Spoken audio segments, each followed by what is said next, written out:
Salam pemirsa, salam IT News. Jumpa lagi di channel IT News di program berita kami.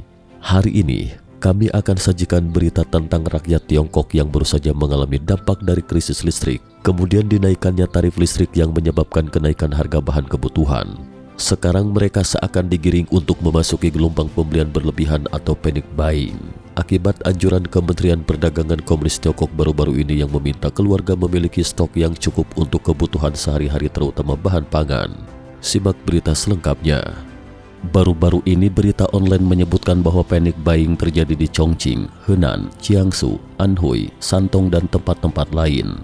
Beberapa supermarket yang memiliki ratusan buah troli ternyata tidak cukup untuk dipakai pembelanja. Dan beberapa pelanggan sampai membeli 600 kg beras sekaligus. Supermarket sibuk dengan mengisi barang dagangannya setiap hari.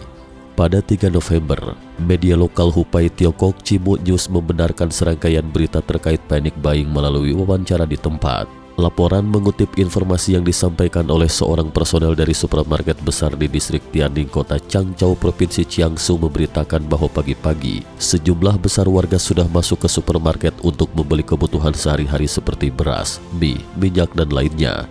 Puncaknya terjadi di mana pembeli sampai berbaris selama hampir 2 jam untuk antri pembayaran di konter kasir dan pihak supermarket disibukkan untuk bergegas mengisi kembali barang-barang yang sudah kosong di rak.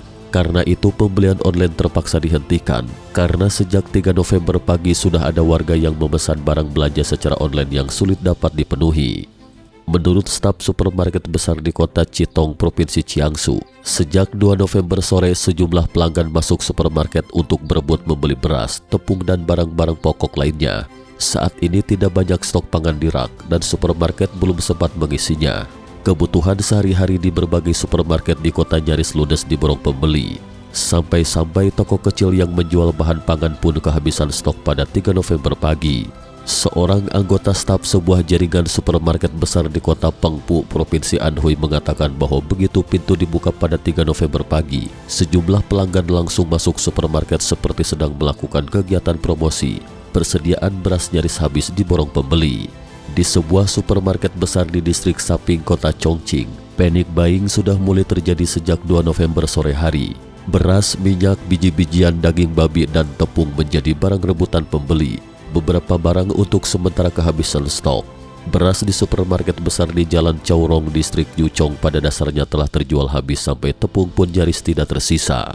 Video online menunjukkan bahwa panic buying tidak hanya terjadi di area-area yang disebutkan di atas. Pembelian panik masyarakat Tiongkok dipicu oleh sebuah pemberitahuan yang diedarkan oleh Kemendag Tiongkok pada 1 November malam yang berjudul pemberitahuan untuk melakukan persiapan demi mengamankan pasokan bahan kebutuhan sehari-hari dan menstabilkan harganya di pasar menjelang datangnya musim dingin tahun ini dan musim semi tahun depan, di mana isi edaran jelas mendorong keluarga untuk melakukan penyimpanan kebutuhan sehari-hari dan dalam keadaan darurat sesuai dengan kebutuhan.